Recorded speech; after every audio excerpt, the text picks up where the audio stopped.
जन्मभूमि अयोध्या और मथुरा के तेज से स्वरूपित भारत की मिट्टी को अपने हाथ में लेकर मैं आपके समक्ष प्रस्तुत हुई हूँ शास्त्री जी के विषय में एक प्रस्तुता देने के लिए। आज का सदन का विषय है शास्त्री जी की बायोग्राफी।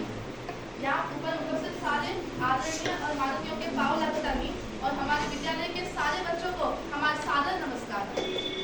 जैसे कि हम सब जानते हैं, नजर को बदला जाए तो नजारे तक बदल जाते हैं, सोच को बदला जाए तो सितारे तक बदल जाते हैं।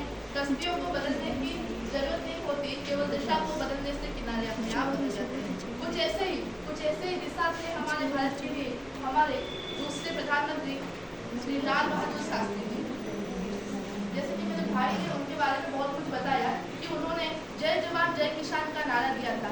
उन्होंने बोला था कि अगर देश को विकसित बनना है तो देश में दो श्रेणियों की डेवलपमेंट करना जरूरी है, एक है जवान और दूसरा है किसान। जब अगर एक किसान भूखा रहकर हमें खाना नहीं दे सकेगा तो सारा देश भिखारी बन जाएगा, और जवान बिना शस्त्र के अगर घूमेगा तो देश मर जाएगा। इसलिए वो भारत के सबसे पहले प्रधानमंत्री थे जिन्होंने जवानों की तनख्वाह वृद्धि की थी, और सारे प्रधानमंत्रियों से उन्होंने जवानों की तनख्वाह बहुत ज्यादा वृद्धि की थी। वो जो प्रधानमंत्री बनकर शपथ लिए तब उनका कुर्ता फटा हुआ था, उनका धोती फटा हुआ था। तब सबने पूछा कि आपका धोती फटा हुआ क्यों है, और उनके पत्नी ने भी पूछा, और उन्होंने बोला कि जब मेरे भारत के करोड़ों किसानों के पास धोती नहीं है, वो केवल फटी हुई धोती पहनते हैं, तो मेरा कोई औकात नहीं है, मेरा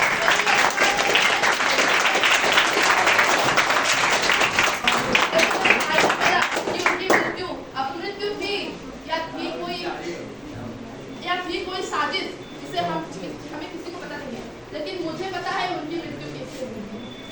जब वो गए थे भारत पाकिस्तान में, एक ताश्कंद में गए थे भारत पाकिस्तान की चुटकी बनाने के लिए, तब उनके साथ उनका एक रस्म किया गया था। रास्ते में उनकी तस्वीर को अपहरण कर दिया गया और उसके बदले में एक दूसरा इंसान को रसोईया बनाकर भेज दिया गया। शास्त्री जी रात में दूध पीकर सोते थे, क्योंकि वो रात में खाना नहीं खाते थे। इसका एक ही रीजन था, क्योंकि अमेरिका में जो गेहूं आता था, एक लाल रंग का गेहूं आता था जिसको हम बोलते थे PL 480। वो गेहूं का क्वालिटी इतना ज्यादा खराब था, उसको खाते ही लोग बीमार बन जाते थे। इसलिए शास्त्री जी ने अमेरिका से वो गेहूं खाने का चुटकी बंद कर दिया। इस वजह से भारत में गेहूं की कमी पड़ गई। इसीलिए प्रधानमंत्री जी ने बोला कि हम सारे भारतीयों को गेहूं को भरपूर करने के लिए हफ्ता में एक दिन उपवास रखना पड़ेगा। इसलिए वो सब सोमवार के दिन उपवास रखने लगे। जब शास्त्री जी ने देश के लोगों को उपवास रखा एक दिन, तो वो खुद कैसे खाना खा सकते थे?